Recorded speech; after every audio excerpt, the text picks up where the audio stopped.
எல்லாருக்கும் வணக்கம். என் பெயர் Srilakshmi. Give it a thought இன்ட்ரு channel மூலியமா என் மனதில் தோன்றும் ஒரு சில விஷயங்களை பகிர்ந்துக்கிட்டு வர்றது என்னுடைய வழக்கம்.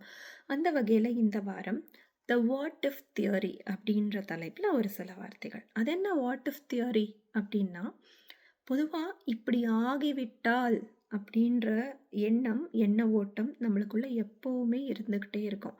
பொதுவாக எந்த ஒரு விஷயத்தை செய்யும் போதும் இது பிளானிங் அடிப்படையில் இதை பாசிட்டிவாக நம்ம பார்த்தோமே ஆனாலும்,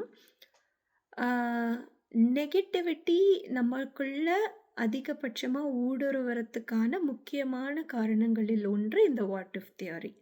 பொதுவாக இந்த வாட் இஃப், அதாவது இப்படி ஆகிவிட்டாலுன்றத எப்போவுமே ரிசல்ட்ஸை பேஸ் பண்ணின தாட் ப்ராசஸாக நம்ம மைண்டில் இருக்கும்.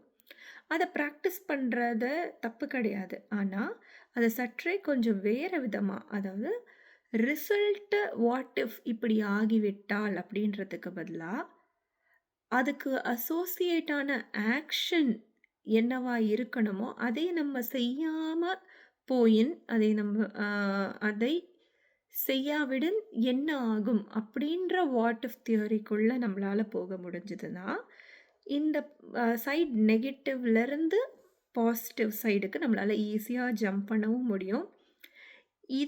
இதையும் நம்மளால் பேலன்ஸ்டாகவும் வச்சுக்க முடியும். ஃபார் எக்ஸாம்பிள், இப்போது ஒரு எக்ஸாமுக்கு ப்ரிப்பேர் பண்ணிக்கிட்டு இருக்கும்போது ஒருவேளை கொஸ்டின் பேப்பர் டஃப்பாக வந்துட்டா, ஒருவேளை நம்ம பாஸ் ஆகாமல் இப்போ போயிட்டா, இப்படின்ற தாட் ப்ராசஸை நகர்த்திட்டு, ஒருவேளை நம்ம சரியாக படிக்கலைன்னா என்ன பண்ணுறது, அதாவது அதற்குரிய ஆக்ஷன் என்னவா இருக்குமோ அதை சிந்திக்க ஆரம்பித்தோனாலே அதற்குரிய கரெக்டான எஃபர்ட் நம்மளுக்கு என்ன பண்ணணுன்றதும் தெரியும், எங்கே அது லேண்ட் ஆகுன்றதும் தெரியும். நிச்சயமாக அதனுடைய ரிசல்ட் சக்ஸஸ் தான் அப்படின்றதும் நம்ம மைண்டே நம்மளுக்கு சொல்லும்போது ஒரு பீஸ் ஆஃப் மைண்டு கிடைக்கும். இந்த பீஸ் ஆஃப் மைண்டே நம்ம என்ன செய்ய முயல்கிறோமோ அது கரெக்டாக நம்மளை கரெக்டான பேஸில் கரெக்டான டைரெக்ஷனில் கொண்டு போகும்.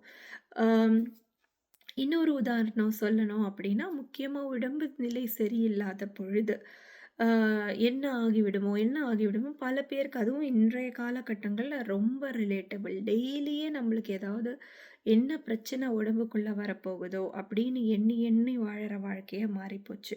அப்படி அல்லாது அதற்கு என்ன செய்ய வேண்டும், என்ன ஹெல்த்தி ஹேபிட்ஸ் நம்ம ஒருவேளை ஃபாலோ பண்ணாவிட்டால் அப்படின்ற தாட் ப்ராசஸை மைண்டுக்குள்ளே எடுத்துகிட்டு கரெக்டான ருட்டீன், கரெக்டான ஃபுட் ஹேபிட்ஸ் இதை ஃபாலோ பண்ண முயன்றமையாயின் கண்டிப்பாக நம்மளுக்கு ஹெல்த்து பாதகமாக இருக்காது. நம்ம பண்ணுற ரொட்டீனே நம்ம மைண்டை கரெக்டான பீஸான லெவலில் வச்சுருக்கும் பொழுது ஆரோக்கியம் அங்கே குவெஸ்டின் மார்க்கே இல்லை. கண்டிப்பாக நல்லதாக தான் இருக்கும். இந்த மாதிரி ஒவ்வொரு விஷயங்களையும் எடுத்து முன்னேறப்போ அதற்கான ரிசல்ட் தப்பாக போயிடுமோன்ற அச்சத்தை தவிர்த்துட்டு, அதற்கான செயல்முறை என்னவோ அதை எப்படி செய்ய வேண்டும், அதை நம்ம சரியாக செய்யாவிட்டால் என்ன ஆகுன்ற தாட் ப்ராசஸை உள்ளே கொண்டு வந்தோமே ஆயின் கண்டிப்பாக ஒவ்வொரு விஷயமும் நம்மளுக்கு மன நிம்மதியும் மன திருப்தியும் அதோட ரிசல்ட்டு நம்மளுக்கு சந்தோஷம் அளிக்கக்கூடியதாக தான் கண்டிப்பாக இருக்கும்.